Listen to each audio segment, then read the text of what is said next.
Houston, 2 people were shot at and 2 others injured when an 18-year-old student opened fire during a classroom fight at a Texas high school on Wednesday, police said.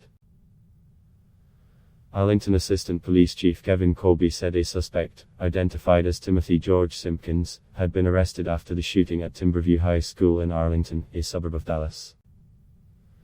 Colby added Simpkins, who turned himself in after fleeing the school, would be charged with 3 counts of aggravated assault with a deadly weapon. Police said a .45 caliber gun had been recovered. 3 people were hospitalized, 2 of them with gunshot wounds, the police officer said. Local media said a 15-year-old boy was in critical condition while the other injuries were not life-threatening. A 4th person, a pregnant woman, was treated on the scene for minor injuries and released. This is not a random act of violence, Colby told reporters. A student got into a fight and drew a weapon.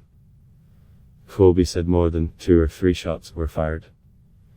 We know that this is a traumatic incident for these kids, he said.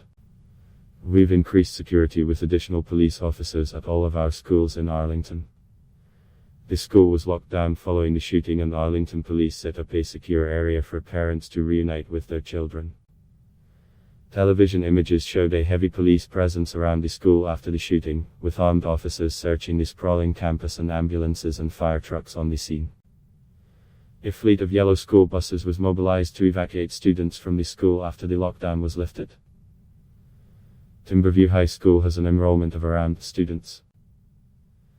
After a year spent largely learning online, as schools have returned to the classroom, reviving the fear of on-campus shootings, with multiple small-scale incidents reported in recent weeks.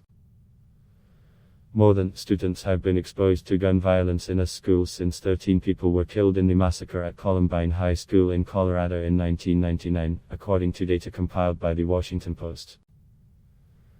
The figure includes those caught up in the violence, such as witnesses, and those forced to evacuate educational institutions when gunfire erupted.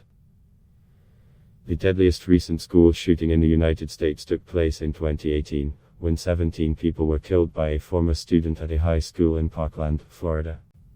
Adblock Test Y.